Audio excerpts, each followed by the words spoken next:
Okay, let's go ahead and open up the doors. Hello, everybody, and welcome to Daily with Doc. My name is Becca Dukes, and as the hostess of this program, it is my honor and privilege to add more tools to your toolbox when it comes to empowering you to make decisions based on you. Folks, we are all created equally. But when it comes to the ground that our food is grown in and the food that we put in our mouth, the food itself is not equal. So we want to make sure that you understand that eating a good diet is not good enough. And today we are going to be talking more about some of those 90 essential nutrients that Dr. Wallach's research has shown to be essential, meaning that the body cannot create it on its own. You have to actually put it in it, to having life that goes beyond just barely surviving so that you can actually thrive in this world and live longer with more vibrancy. So that's something that I'm super excited about because, folks, when I was 40 years old, I'm thinking I'm just too young to feel this old. Well, now, 12 years later, I feel fabulous, and I love the fact that I no longer have to feel that way, that I am too young to feel this old, because I feel younger than I ever have. So this program is being sponsored by Daily with Doc, and that is DailywithDoc.com. It is a website that offers our replays. It offers some of our special videos that we have had with Dr. Wallach, with pharmacist Ben, and some of our other friends. And it also has the good foods, bad foods list on it. I'm super excited for some of the guests that we have coming up, as we're going to be touching more on that good foods, bad foods list. But today we are going to be talking about, well, we're going to finish actually. We're going to finish with vitamin C, I think. And then we're going to go into those fat-soluble vitamins. And folks, if somebody's invited you to this program, make sure that you take the time and get back with them and tell them thank you. I don't care what time it is, send them a text message and say thank you. Thank you for sharing this program with me, because I know that you are going to be in for some enlightening information that you may have never heard before, or you've heard it and it just like, oh yeah, I remember now. I love those aha moments. And then take action. Make sure that you are actually supplying the body with what it needs so that it can operate to the best of its ability. And as we are continually giving the body the nutrients that it needs, the cells themselves are going to say thank you as a return through feeling better. I've experienced myself, and I've helped thousands of others do the same. I just want to say hello to all of our YouTube fans, all of our Rumble, all of our Amazon Music, our iHeart, our Google Music, all the different platforms we're on. Make sure that if there's an option to follow us, that you are following us. If there's an option to comment, let us know where you're at and where we are reaching you from. Says if you don't put a comment, we don't know what exactly our reach is, and we want to make sure that we're meeting people where they are at. If you are here live with us, or you would like to be here live with us, go to DailywithDocZoom.com. All together, put in the URL address bar, not in the Google search, not in the Apple search, but the actual address bar. Go to DailywithDocZoom.com. Now, without further ado, also, when you're here with us, make sure you turn that chat on, because we have two individuals that are fantastic at transcription and sharing information, who will be putting information into that chat that you're not going to see out on these other platforms. So turn that chat on and get ready to take some screenshots. We do not save the chat. It is available only for those who are here with us. but you can take screenshots or use your camera to take pictures of it if you're on the computer. And yeah, without further ado, I would like to welcome back with us Dr. Judy Reynolds. Dr. Judy Reynolds, she has several certificates, several degrees, and she's a lifetime learner. She is a teacher. She loves animals and equestrian. She's a nutritionist. She's a consultant, and she's taking all of her information, including as a formulator, in the nutrition realm for animals, which of course you go to school, you're not specifically taking animal nutrition, you're taking human nutrition, folks. And because of her experience in finding Dr. Wallach and using his recommendations and the impact that it made in her life, not only is she helping people with their animals, she is now helping the animals' owners so that they can take better care of themselves to live longer, to take care of those that depend on them. So, Dr. Judy, welcome to Daily with Doc. I am so excited to have you back here with us. You are a lifetime learner, and it just blows me away. And I don't know how you have time to do it, but I guess it's just you're efficient at it in all of the research and putting things together. You've done what, over 250 lectures? You have 175 articles that have been published.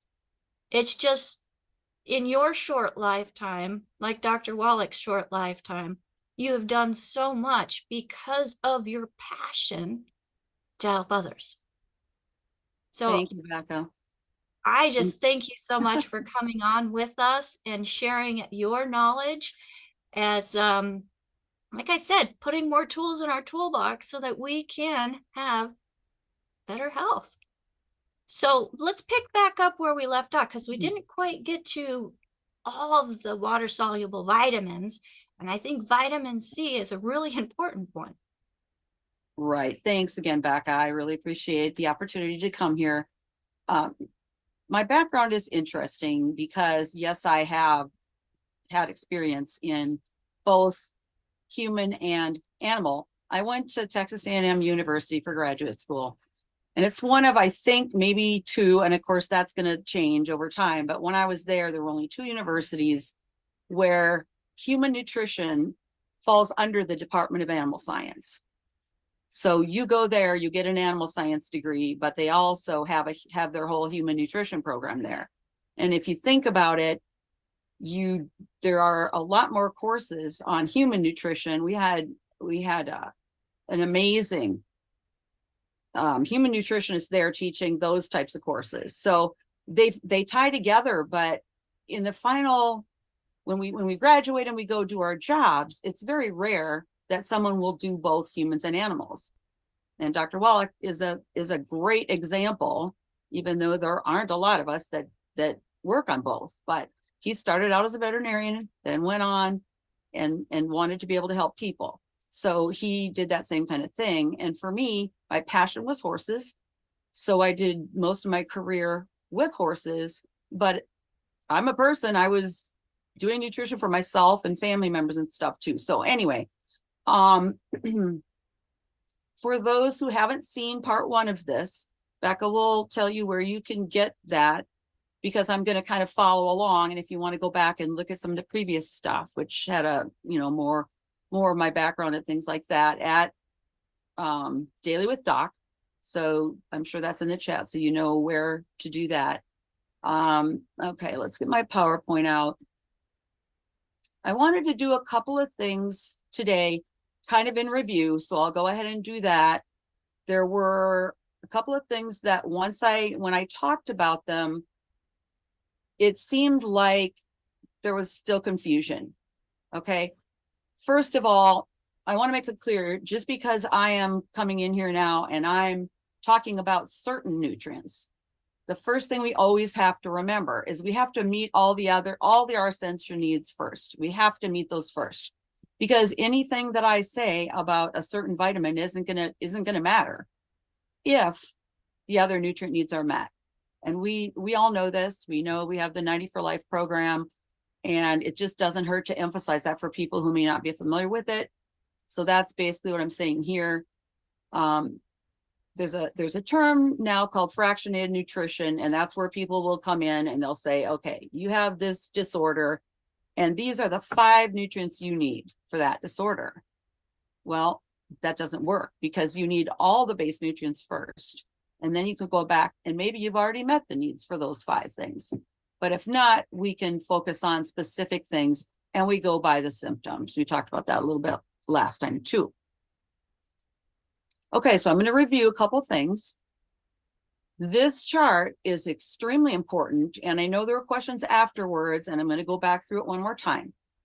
What this means is on this axis right here, 0 is here, and we're going higher.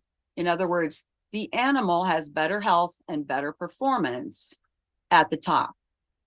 And then down here, you can take any nutrient and put it in. The example I used was selenium, and you can go across here, and it's higher over here. So you have 0 of that nutrient, and you have a lot of that nutrient, or in this case, too much.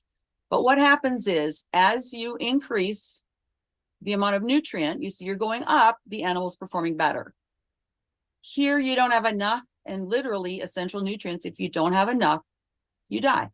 That's what it means.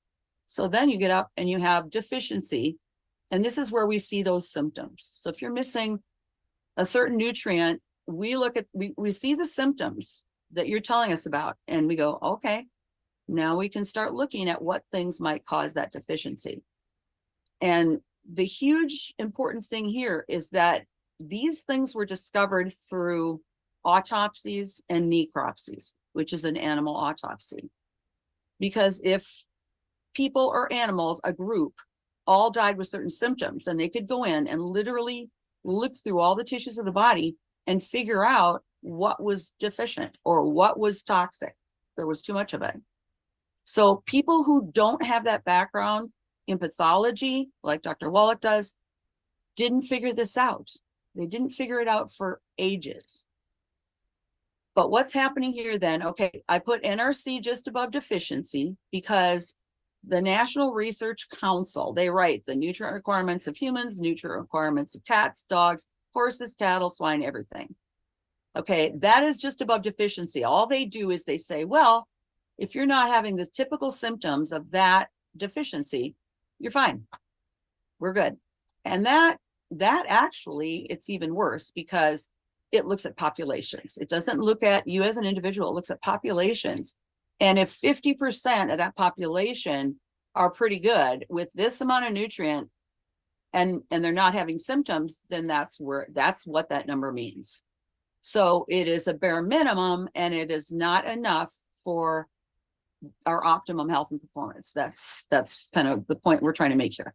Okay, so you go up a little bit more, you're marginal, not really seeing deficiency symptoms, but maybe you're tired, maybe you're, whatever symptom it might be, muscle soreness, weakness, all those kinds of things. But then when we get up here to optimal, this means we're within a range where we are doing the best we can. We're at the highest performance and health of that animal all through here. Again, overdo it, too much, all the way down to toxicity, we're starting to have symptoms of too much. And then again, all the way too much is death. And this pointer is kind of crazy. Down here, but we're in the water soluble vitamins right now. And the interesting thing about them is, since we need them every day, since they are metabolized very quickly, and they literally leave our bodies in the urine within 24 hours, we have a big optimal range. So this is just a general diagram, but the optimal range could go way out here. You could have a lot of increase in B and C vitamins, and you're fine. You're not going to get this bad part over here. Take another nutrient, which I talked about before, the selenium. The thing with selenium is your graph would be more like this, because it's just a narrower range. And we need selenium in parts per million anyway, which is extremely small. But again, too much selenium has caused these things, and it's in history. So just something to keep track of. So does that make sense, Becca? What are you thinking? That does absolutely make sense. And I Okay. want to point out something to people where she's mentioning animals and the slide says animal health. We're animals. We're Right. mammals. This Yeah. pertains to us too. So, and I love the fact that you put in there kind of that process that goes from not having anything and then what they say is deficiencies because you're starting to see symptoms. And just because you're starting to see symptoms doesn't mean it just happened. Right. It could be a deficiency that's been built up. So getting those nutrition in early, There again. best bet, folks. I don't know what that is. Sorry. Yeah, it's just part of the air and something moving in the background. No, I can fix it. It's a Oh, light issue, but sorry. Anyway, okay. So, but that is so huge because typically the way our minds think is something is either good or bad. But all the nutrients are both good and bad depending on the dose, depending on how much you're actually taking. Okay, so we'll go on to another one. All right, and we also talked about this one. And it just means, I mean, and this is not a lot of minerals. We talk about 60 minerals. I don't even know how many this is, but it's not 60. But it shows the relationship so that if you change one thing, my gosh, you change zinc, you're affecting all these things. There are 200 enzymes that use zinc as a cofactor. So all of this is just, it's so complicated. And then I added an example to this so that you could see an actual example. Okay, we're going to follow this chain down.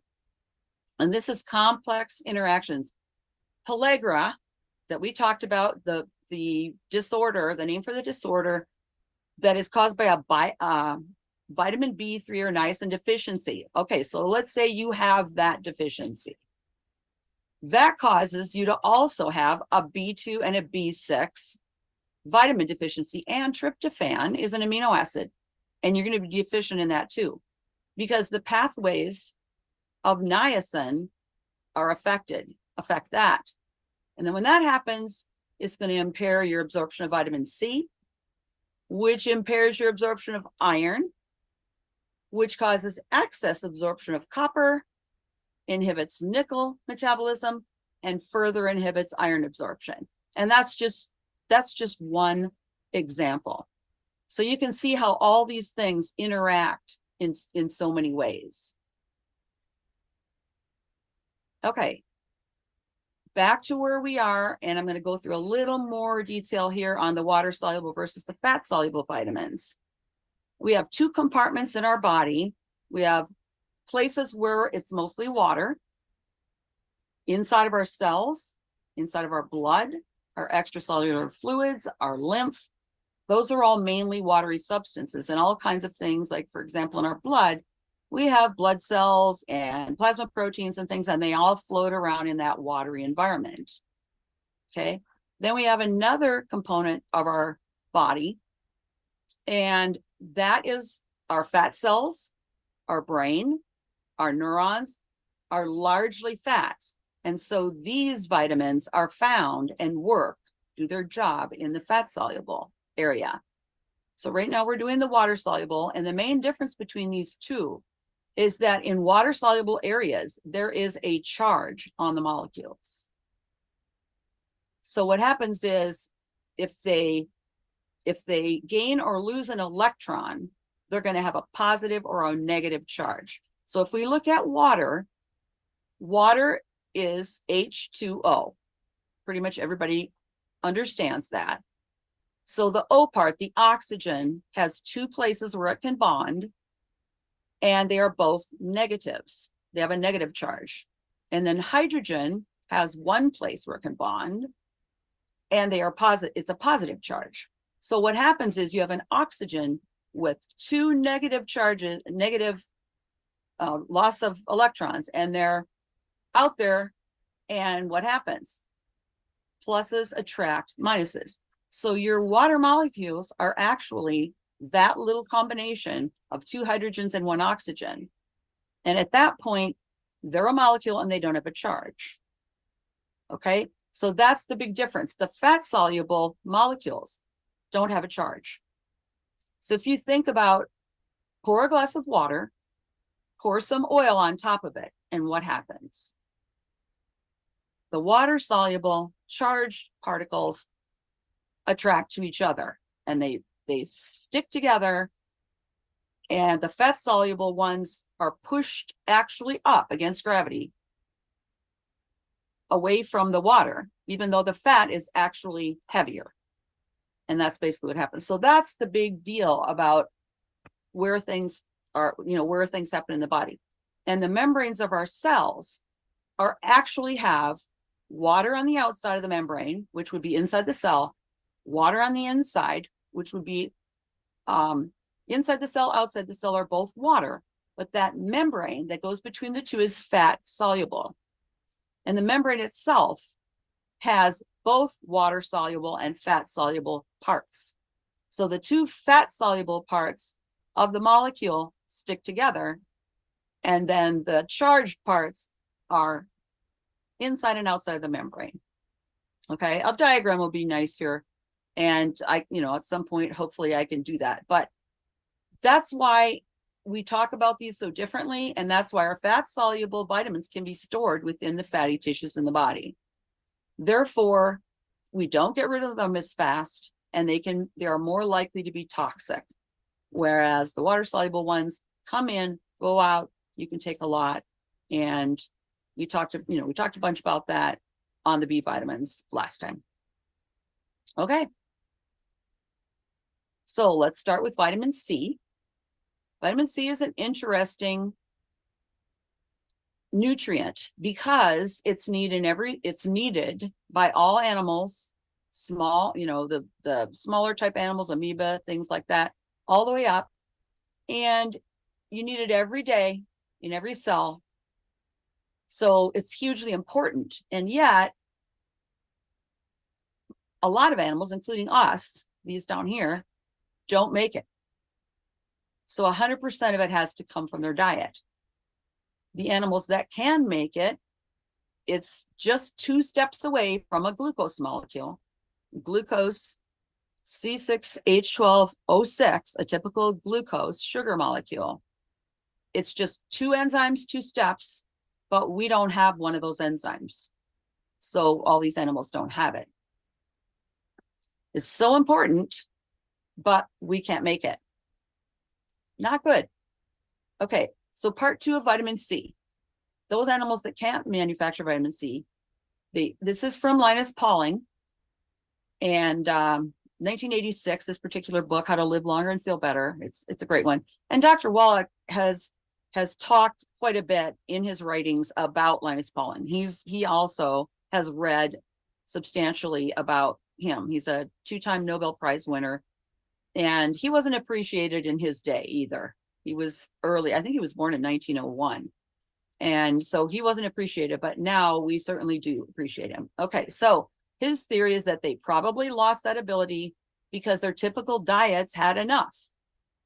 And so why would you maintain an enzyme system? Because it requires energy and nutrient cost to maintain that enzyme system if it wasn't necessary for survival. And actually it wasn't, or we wouldn't be here. But what this means is that it's virtually impossible for anybody to get enough vitamin C from their diet. So that NRC 60 milligrams, ridiculous. I mean, not even close. What does that mean? You got to supplement. And as I mentioned earlier, I happened to start, I was interested in nutrition all my life. As a teenager, I read Linus Pauling information. I started supplementing with vitamin C already. So I've done that all my life. Okay, so what are the functions of vitamin C? One of the main ones is collagen synthesis. And collagen is a protein. We actually talk about it as being the most abundant because it actually forms the structure of the inside of your cells and of your organs. So if you think about your heart, your lungs, your intestines and everything, they are held in there by a framework that is made up of that collagen. So it's everywhere. It's all over the body, structure of all the cells. Okay, so that's a huge, vitamin C is required for the synthesis of collagen, for the making of it. So it's super important. And if you don't get enough collagen, wrinkles, you know, all the things that we don't want as we so-called age, because we know if we meet a lot of nutrient needs, we don't necessarily have to age at a certain rate. It's people with the standard American diet age at a certain rate, but we don't have to do that. So something important in that respect. Okay, it's also the most powerful known antioxidant. And from Dr. Levy, and he's a cardiologist, and he's been writing for a very long time about this type of thing, about antioxidants, because the current theory now is that cardiovascular disease or heart attacks, hardening of the arteries, atherosclerosis, those things happen because of the tissue in your circulatory system loses its functionality. And again, it's collagen, loses collagen, not enough vitamin C, not enough vitamin E, not enough selenium in those membranes, in those tissues. And when there's damage, what your body does is whatever fats are going through your body that are needed. And Dr. Wallach has told us through autopsies that it's not cholesterol. It's more likely in modern times to be fried fats and franken fats and fats that we can't digest.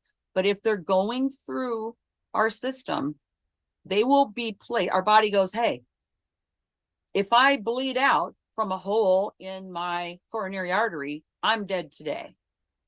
If I patch that, even though it's going to get smaller and smaller, and eventually the blood won't go through it anymore, that might take 20, 30 years. Not like the body has, I mean, it's the design of the system that you're putting a Band-Aid on it, but it's not cholesterol going there for some other reason. And it's one of the biggest mistakes in health and nutrition, the whole cholesterol theory, because your cholesterol can be anywhere from very low to very high, and it doesn't change your whether or not you're going to get a heart attack, whether or not you're going to have a closed coronary artery or whatever and get a heart attack. So this is really what's happening. You are deficient in the main vitamins, vitamin C and vitamin E and selenium that protect your tissue. Plus, it can also be other of the 90 that you might be missing. Okay, so again, huge. So what vitamin C does, and that you guys, this isn't important to get into the biochemistry, but vitamin C is C6H8O6, and remember, sugar, glucose is C6H12O6. So there are two steps, and each one can give up a hydrogen, can give up the electron. So what happens is it changes the formula. This is the reduced form, what we're looking at up here. And then the oxidized form, it becomes C6H6O6.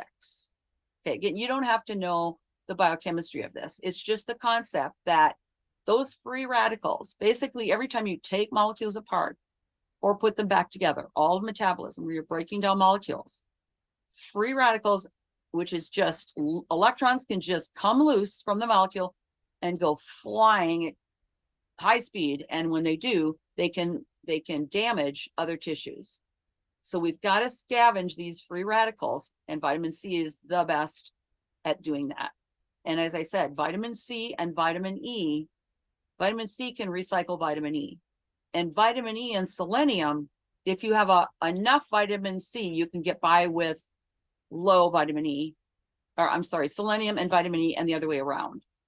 So ideally you've got all of them, but for what it's worth. Dr. Okay. Judy, before you Yes. move on, Yes. I just want to point Go something ahead. out that you said. Okay. Yeah, I'm unmuted. Good. So she was talking about bleeding out, getting a hole, a patch. Cholesterol is that patch. And if you don't have cholesterol, no? No. Explain that to us. So what is the patch? It's whatever is there in the blood that can fill the hole, but it can be any fat or any sticky substance. And the main thing Dr. Wallach teaches us is that since by looking at autopsies, you can tell what caused those. You can analyze them and you can see what's in them. And even if you have high blood cholesterol, people would call it high, 300, 350, whatever people call it, would call that high. That is not what does that, what forms that. It's whatever happens to be handy. Okay.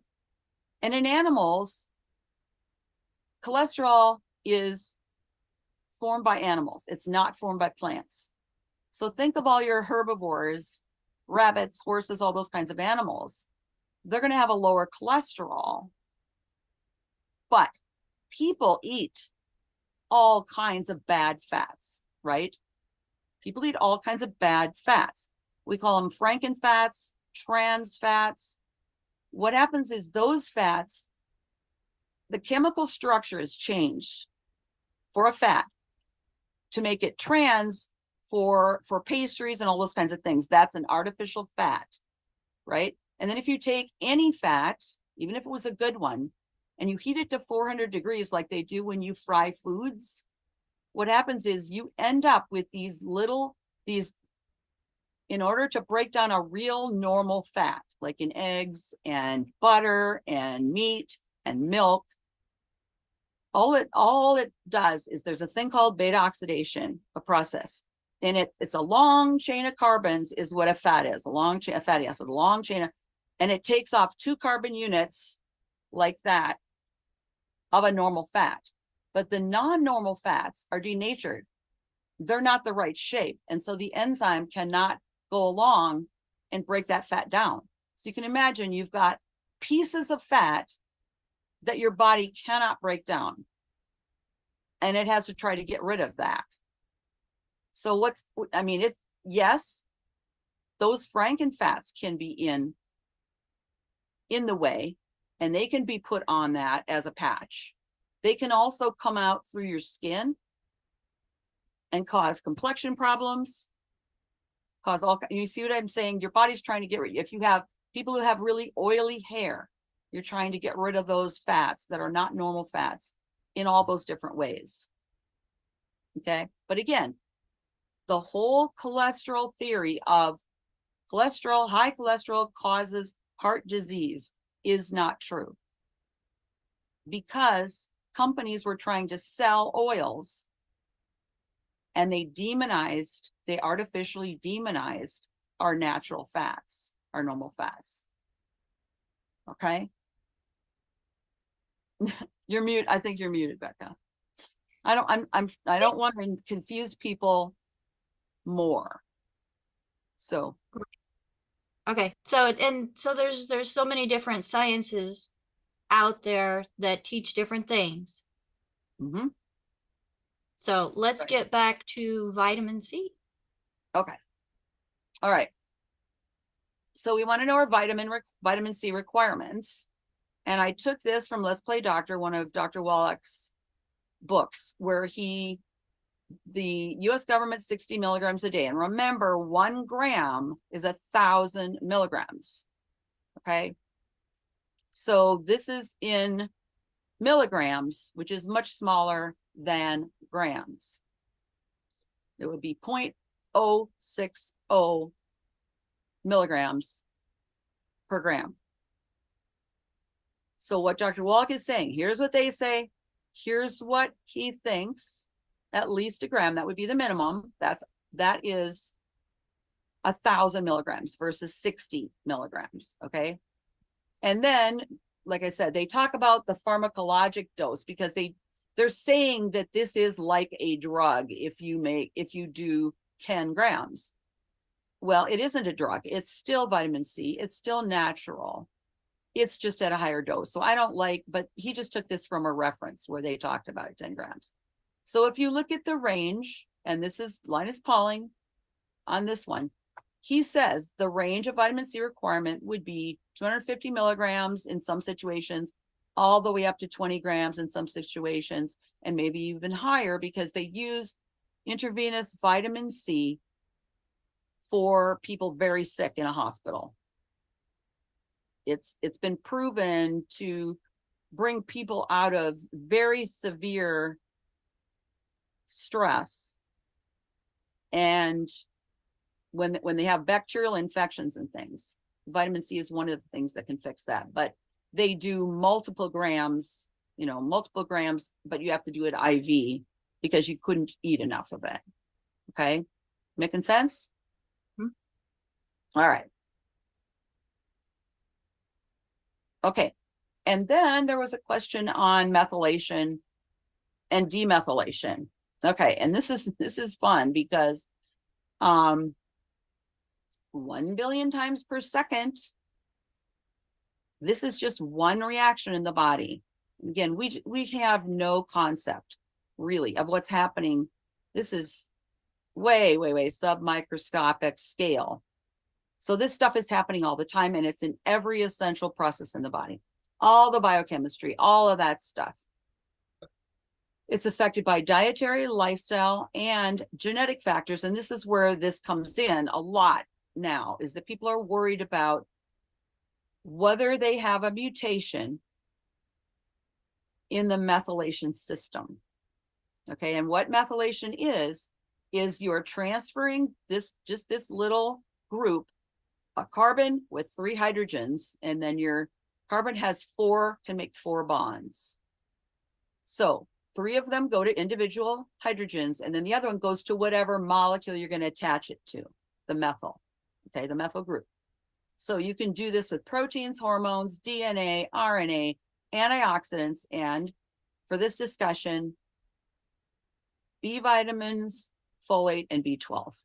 So that's what we were talking about last time, and people asked about methylation.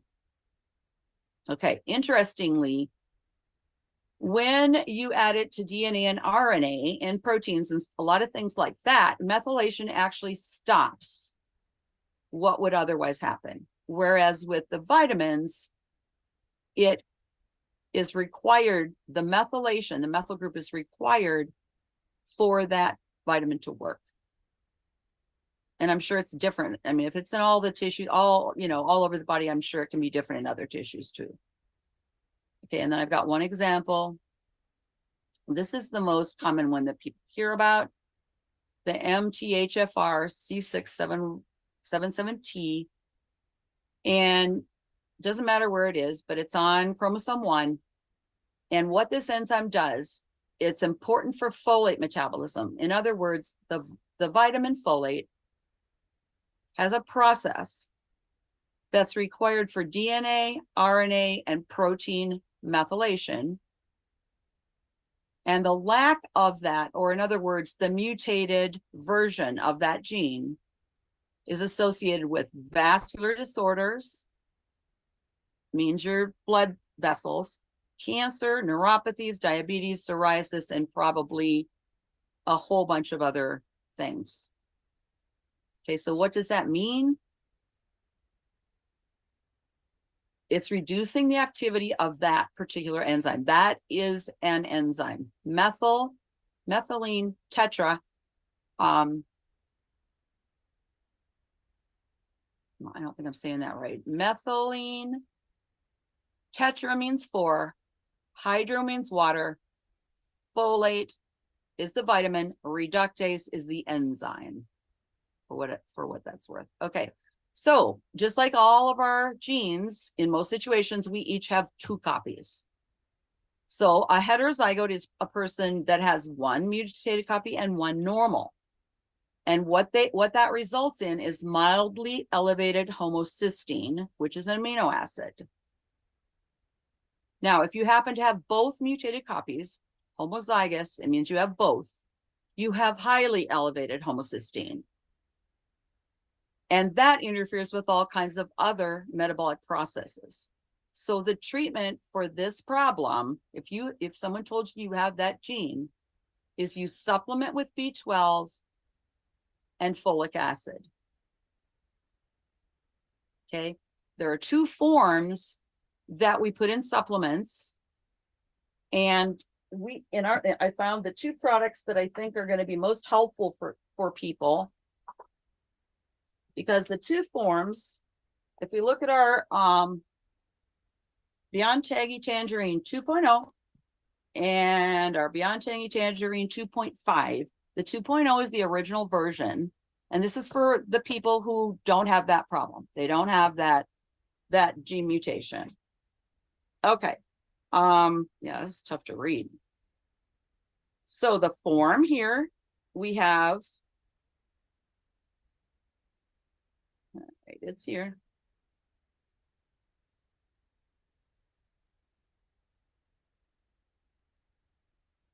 Okay. Well, all right. So you're looking at folate? I'm just looking at the label because we want the niacin, the form of niacin. Okay. So we have the methylated form in the BTT 2.5 is the newer version that was added to the group for people who do have that mutation. That form is also found in our Ultimate Jelly Classic. You can't see it. Okay. In our Ultimate Jelly Classic. So the regular 2.0 and the earlier versions are, anybody can take them. And if you don't have a mutation, you can still do the 2.5. It just makes it easier on your system to be able to do that. Okay. So that's what we're looking for when we look on the bottle. And the thing about trying to figure out how much you need, it actually says % of daily value on each of these. And so what we can do is we can pull up our website. You can go to DailywithDoc and ask a question. And we have product pages for all these products, and you can pull up the page and take a look at it and look at if you want a certain thing for, for other mutations. The main ones are B12, and that's why they're saying this. B12 and folate are the ones that have issues with methylation. Okay. When I was looking at these, our B12 is already methylated. So,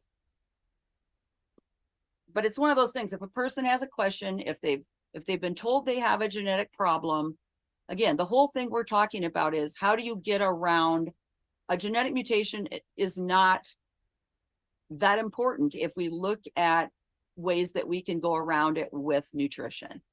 That's basically what we're trying to do.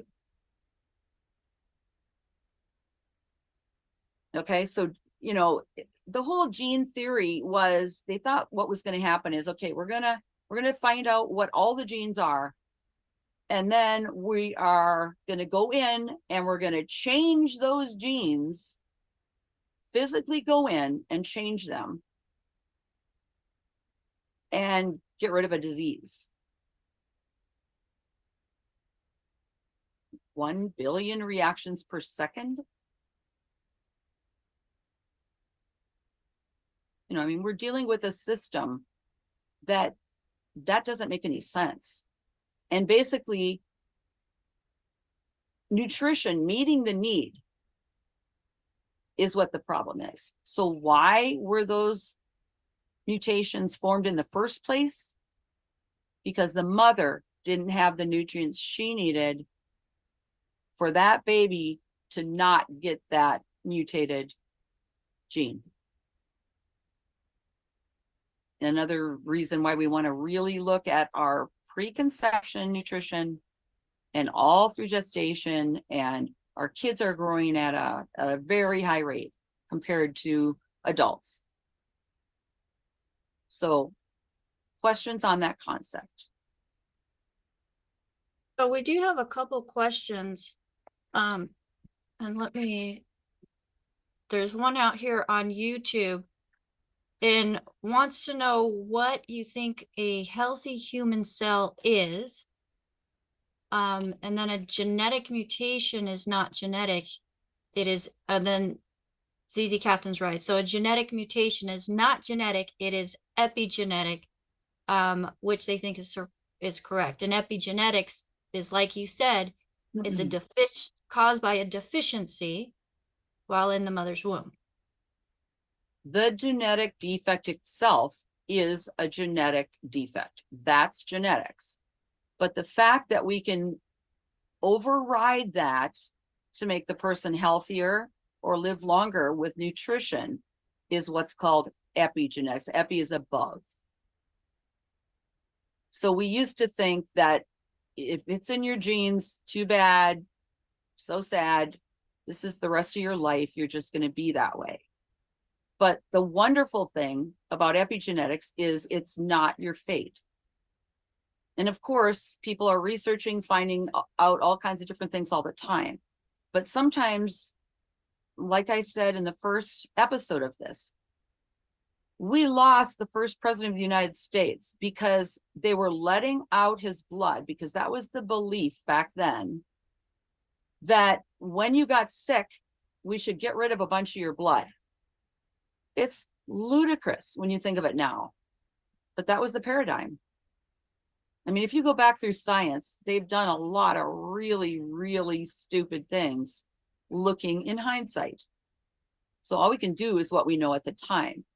But the fact that being able to analyze the animals, the pathology is hugely important in both, obviously, human and animal health.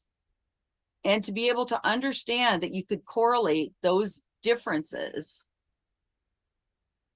from symptoms, and in animal research, it's quite easy to control what's happening in animal research. You can control the temperature, the light, the size of the, environment that animal is in. What they did is they actually created artificial diets so that they could leave out one nutrient and then find out what happens, what the symptoms are. And then, you can correlate that to the content of the body after death.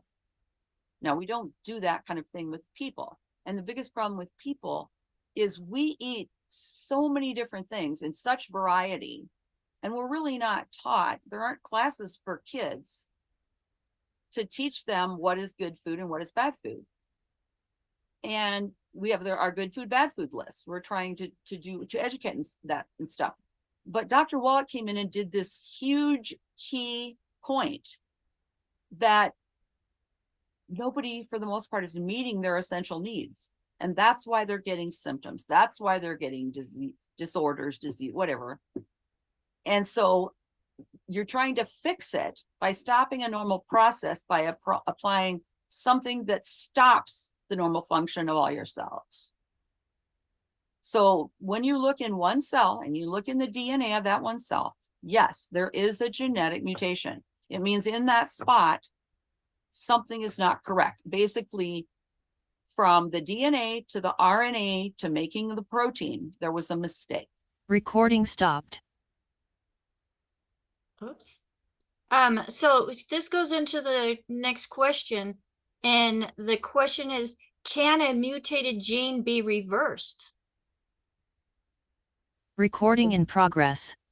For the most part, no. Because that protein has already been made, and that protein is already out there doing its function. And you would have to change that protein in trillions of cells.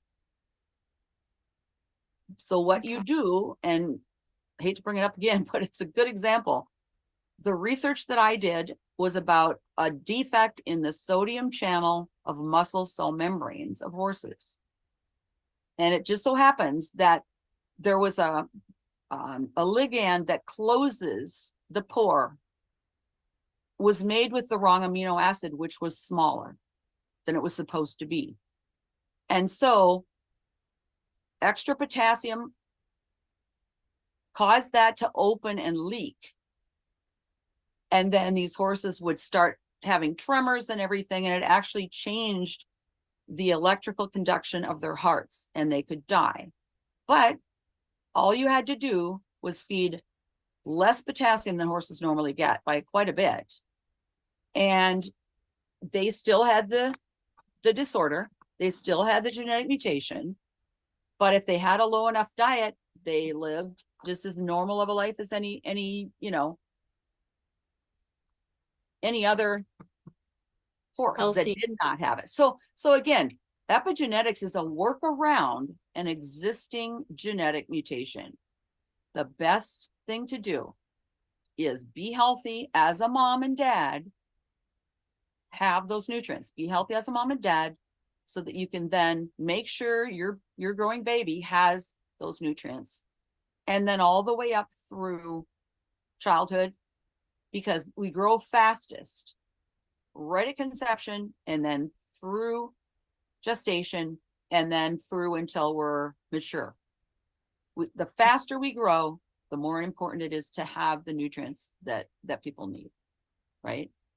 And I just want to share Anne's comment here. She says that she has that gene mutation, and since she has been taking the methylated B12 and methylfolate, all is well. And I know a lot of people are not able to take the standard nutrients because the body just can't process it. Right. That step stops, and you can even get a buildup of that. It's like it's a form of the B vitamin that you eat or that you take, but it can't get changed so that it's functional, and it can build up. And that can be a problem for your body to get rid of. Right. But almost everybody that I talk to about this, I remind them that you have two genes there. You have two places for that to be. And if you don't have both of them, of the mutations, if it's not mutated, meaning both from your mother and your father, you got that mutation, you got them both, it's really not going to affect you. See right here, mildly, probably not even a problem. But if you have both, that's when you can start running into problems. And again, you got to just do the methylated supplements. Right? Right. But we're so afraid of these genes. I mean, we've been told, if you have this mutation, what am I going to do? Yeah, you can't do this, you can't do this, you can't do this, but they don't give you the option of what you can do that empowers you. They take all your power away. Right. And again, I always believe there are brilliant people out there, and they are looking for solutions to everything. And in the field of nutrition, so many amazing things happen. But what I don't like is, the idea that you're going to go in there and change that mutation somehow within those cells. Makes no sense. Makes no sense. You got to work around it. Yeah. Through nutrition. I mean, there are people out there trying to do that. So, yeah. Well, and you had made a comment in regards to teaching our kids about nutrition. They're not getting it in school. Well, something that I have adopted is this series by Dr. Wallach, The Truth About Nutrition, and putting it into my homeschooling curriculum with my son, which statistics in California is homeschooling is up 75% just in California. Awesome. And I think that's absolutely fabulous, because that gives us more empowerment in making sure that our children are being raised with the right information, that it is not funded by a pharmaceutical company. Very important. I agree. That is my favorite of the videos. Very easy to watch. Amazing. There's a video and audio and a book. Yes. So and they're amazing. And at this point, that's the type of thing that fits perfectly into a curriculum for kids. Absolutely.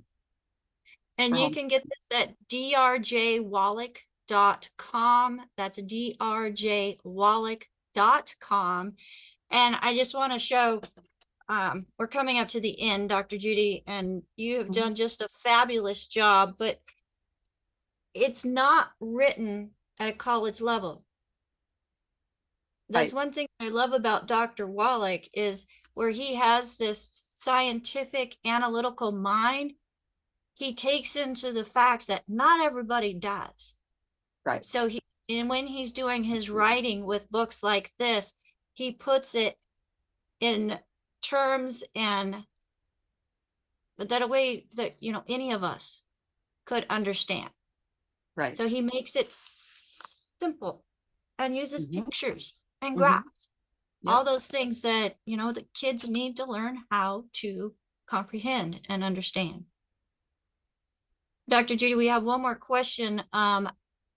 Actually, we have a couple more questions that just came in. One is, do you think that cholesterol, where'd it go? See, the question is, does Dr. Judy think cholesterol is a fat chain or CHN, sorry, carbon, hydrogen, nitrogen, or maybe what is her opinion on ketone bodies? Okay, cholesterol is a molecule. It does not contain nitrogen. And I think there's a little bit of a misconception out there.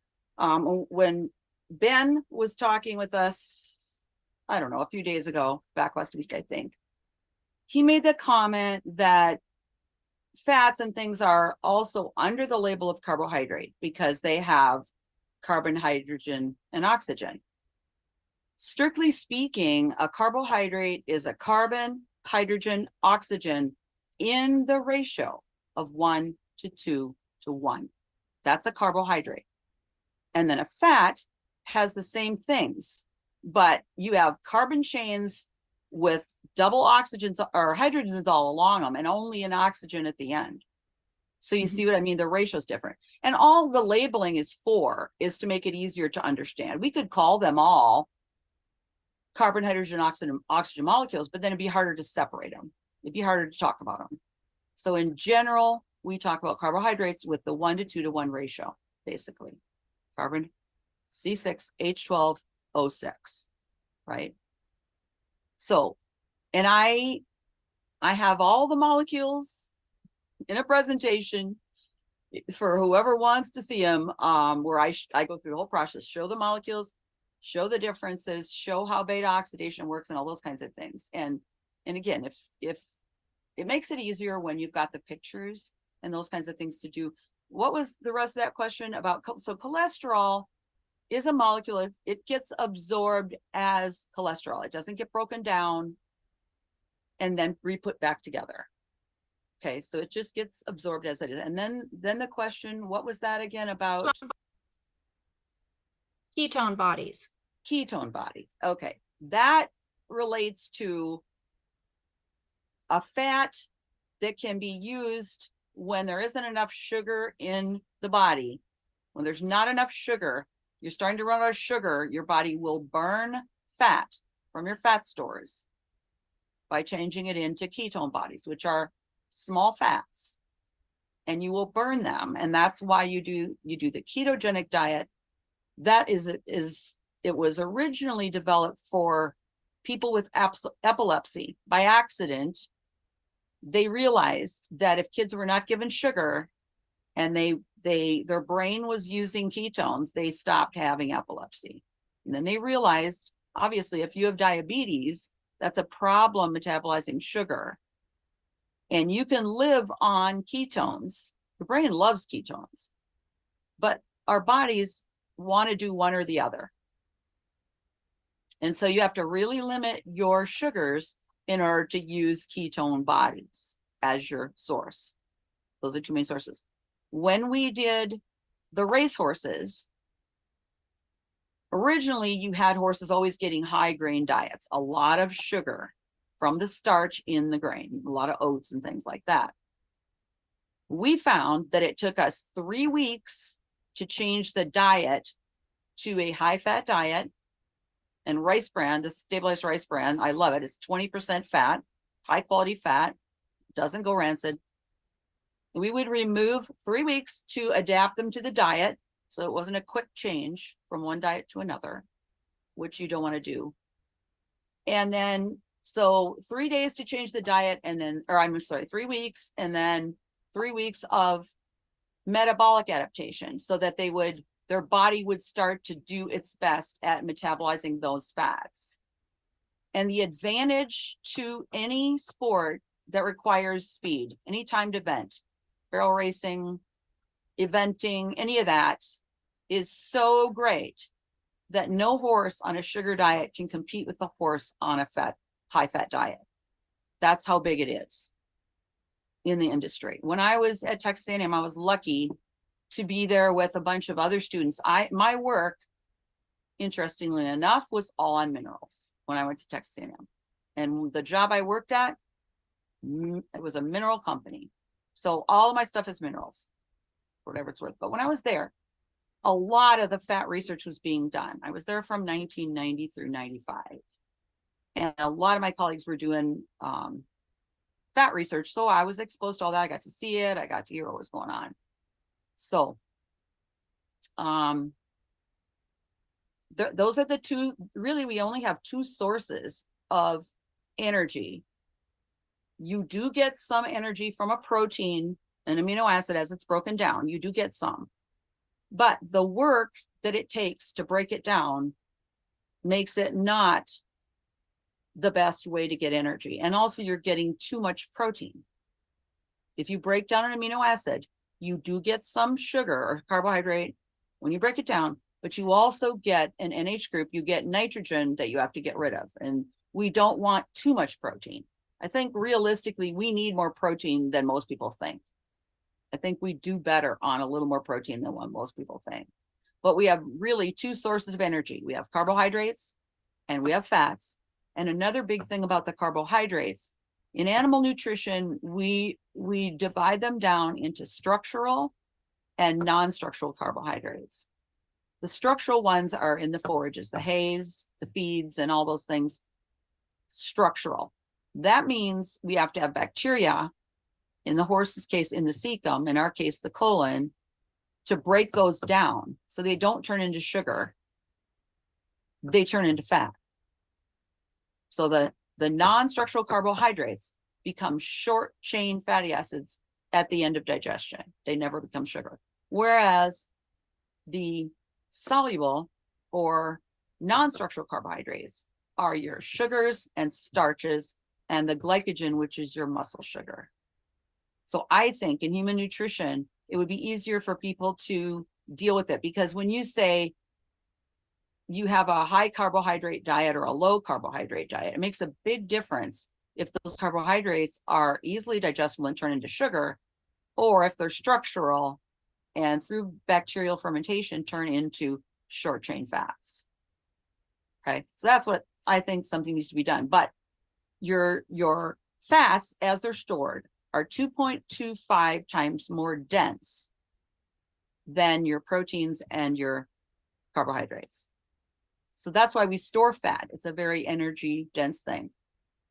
And just one more thing that I don't think people talk about a lot is basically we have molecules. There are a bunch of molecules put together by bonds, and those bonds contain energy. We get that energy by breaking bigger molecules down to smaller molecules. Mm-hmm. And then that energy is used, it's a currency called ATP. And breaking those bonds is what gives us the energy. So in our body, it keeps us warm, allows us to run or do whatever physical things we're trying to do, or growth, or for pregnancy, all these kinds of things. So really the molecules, the plants from the sun, put those molecules together into sugars, and then we eat them, sugar, starches, cellulose, whatever it's going to be, put it in, and then we break them down. And as we break each bond, some energy comes out, and we can run our systems on that energy. But it's actually stored in those bonds in between the molecules. Wow.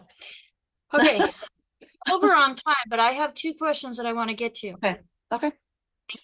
So, Linton wants to know, is there any hope in reversing autoimmune disease such as GPA with vasculitis? Okay. I don't know that particular disorder, but the whole concept of autoimmune is based on really the medical profession not understanding what is happening. The way to work on that is to stop things getting from the digestive tract into the blood that are not supposed to be in the blood, because when they get in the blood, they cause these bad reactions that are called autoimmune disease. Mm-hmm. So what would we do for that? No wheat, no barley, no rye, no oats, right? Get rid of the gluten, get rid of the leaky gut, help your beneficial bacteria, fix that, and you don't get to that chain that becomes supposedly autoimmune disease. So it's like you see a symptom, you don't know what caused it, and you make a guess. Mm-hmm. Right. Your body is attacking itself, is the guess. But it's really probably things that came in that invaded your body that aren't supposed to be there. So your body's fighting that. Right? Right. Okay. So in response to that, folks that are listening today, get back with the person that invited you to this program.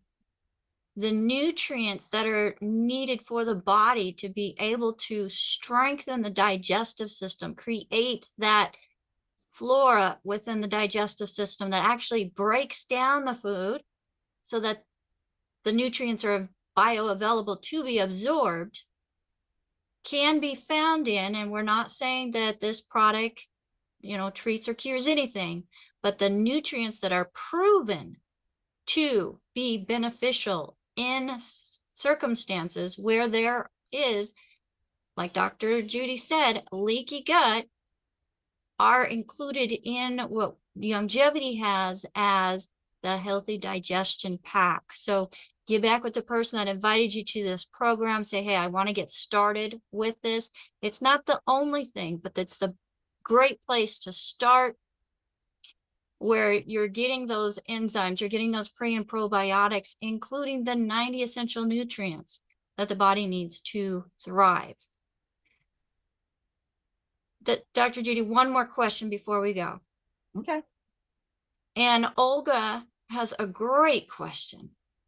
Would a niacin flush from a niacin, like niacin plus from the longevity line, be a sign of a well-absorbed vitamin? The basic thinking on the niacin flush is that you are deficient. And when you start adding those amounts, it quickly works. And then as you get accustomed to taking those higher levels, that goes away. Okay. That's the basic understanding of how that works. And this is a topic for another whole discussion, but if you look at statistics, and I'm a history buff, and I have books collected from before I was born. And the fun thing about that is you can look at what was happening 50 years ago, 100 years ago, all these different things. And there is so much proof that we are so deficient in so many things that you have to assume, unless you've really studied this to a certain extent and worked with it, you're going to be deficient. It's the normal is not healthy. And that's really sad. The normal is not healthy, but nutrition is not emphasized. And so people don't get the feel for it. But like Dr. Wallach always says, 1938, the Senate had already decided that they were worried about the mineral content of soils in 1938, almost a century ago. And it hasn't gotten better, people. It hasn't gotten better. It's a lot worse. And so it's really, if you were a car, you wouldn't work right without all the things that cars need. You need all the bolts and the things, everything that hooks everything together. And then you need the oil to keep everything lubricated. You need the gas if you want to go somewhere, if you can afford to.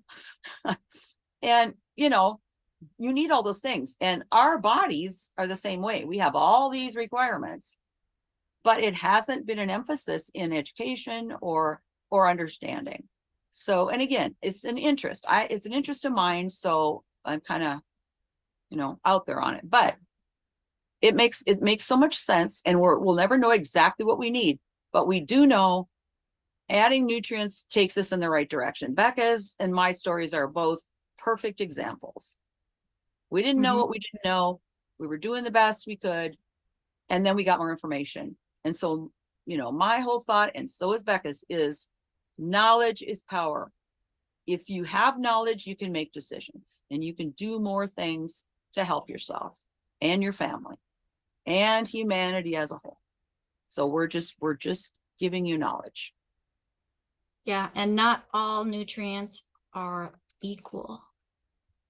Even if they've got a similar name, the body can't absorb everything out there that's deemed a mineral or a vitamin. And as we process foods, we take away important nutrients when we process foods. A lot of times we process foods because if we don't, they go rancid right away. Well, is it better to eat it quickly or to ruin it so it's not worth eating? Right? We used to cook our own foods. Well, we're going to encourage people to get back to that, Dr. Judy. I love cooking. I've never had the time to really do a lot of it, but I love it. I used to make my own, all kinds of things. I used to bake, big deal. My grandmother let me bake cookies with her. And I love that. And I do that with my kids. I do that with my grandkids. I mean, all that kind of stuff I love to do, but there's only so much time. So. Yes, there is. Well, Dr. Judy, I know we're going to be having you on again, as we did not completely get through that presentation. There's more, folks. There's so much more. We have comments coming in saying, thank you so much. Looking forward to part 3. Oh.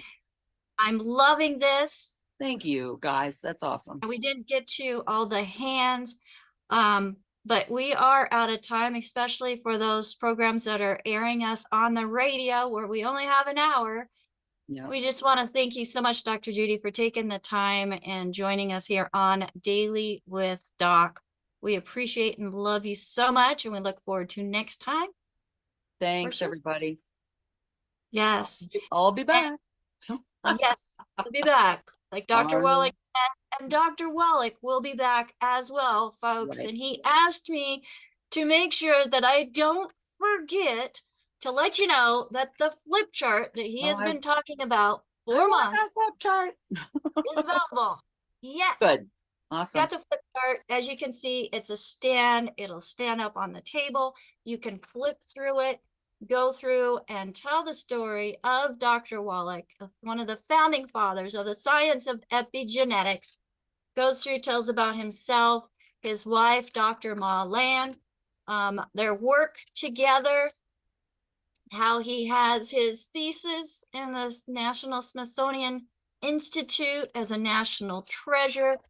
And then we go into like the nerves throughout the body and what happens when they're not functioning properly, which leads to dozens, maybe hundreds of different poor health conditions that we are facing in this world needlessly. And he goes into also what the cause is and some solutions. And then we go into, of course, the person that helped him sue the FDA 8 times with victories, Jonathan Emord, who I want to congratulate for things that happened yesterday. And then also celebrities that have benefited from working, oh, not that one, but benefited from working with Dr. Wallach and helping get the message out so more people can feel the benefits. You can get the flip chart by calling Wellness Publications at 800-755-4656. Again, that's 800-755-4656. And the flip chart by itself is $40. And if you do not yet have the Wallach Revolution, there is a bundle where you can get the Wallach Revolution book. There it is. And the flip chart for $60, which gives you like $5 savings. So folks, give Wellness Publications a call. Let's continue to support Dr. Wallach on this mission and share the message with others. Again, Wellness Publications, 800-755-4656. And this program is being brought to you by Daily with Doc and the Daily with Doc team, which if I could get the team up here with me, I would greatly appreciate it. And yes, you can email them. The email is wellness624@gmail.com. So you don't want to email any type of credit card information. The best thing to do is if you're outside of the United States, we are working on a program that will then allow you to purchase in your different countries through Amazon direct publishing. So anywhere that Amazon publishes and delivers, then Dr. Wallach's books, most of them, we are going to try to make available to you as well. We want to make sure that there's nothing, no walls, no obstacles keeping people from getting the information that is truly needed. So I want to thank Ruth Ellen Sanchez, my executive production manager, for all she does in helping to keep us all trained and organized and help keep things flowing smoothly as we work together. Also on the screen with us, we next have Phyllis Anderson. Phyllis Anderson has been with Dr. Wallach since pre-Youngevity, folks. Before Youngevity became Youngevity, she was right there with her husband, Andy, my buddy, helping get this message out on the radio and syndications on, there was upwards of 100 different stations that Andy was active. You and Andy both were active in getting Dr. Wallach's message broadcasted on. So thank you, Phyllis, for joining us as she's helping to put information into the chat and watching the different platforms for questions and helping us see that, or helping me see those different questions. I know we didn't get to all of them. Thank you, Joe. I worked a lot on this flip chart, so thank you. And yes, let's see, what did you put in there, AJ? The Phyllis has been around since Youngevity was just a Y. Absolutely, I love that. And we have Sherry, who is part of our team. Just thank you so much, Sherry, as she's helping to let people in, keep an eye on the cameras, making sure that everything is family friendly in our programming, even though on all the different platforms, you only see what's spotlighted. When you're here in the chat, we want to make sure that you don't have any thing distracting you from being able to learn. And we have Marilyn, who is doing dictation and putting that into the chat, which if you want to get all the information and see it in black and white online with us here on Daily with Doc at DailywithDocZoom.com, 12 o'clock to 1 o'clock Pacific time. We are getting back to doing at minimum of 3 to 4 days a week. And Dr. Wallach will be coming back before the end of the year. I've been promised. So thank you so much, Marilyn, for using your skills and talents with dictation and putting that in the chat for us. And we have Albert, who is helping to make sure people get into the rooms. quickly checking the chat, making sure that the chat is going smoothly. If there's questions that come up, he's making sure they get into my team chat here so that I can see them as well, and watching cameras. So thank you, Albert. And we have the assistant, the last but not least, the assistant to the executive production manager, who has been instrumental in getting us on all of these platforms and pushing us to go even bigger, better, farther. So thank you, AJ, as we are expanding our reach in getting this message out. Folks, if you're invited by somebody specific and you want to be part of a team that works together to get this message out to people, that not only helps with your own health, but the health of your families, your communities. When we work together, we help with the health of the world.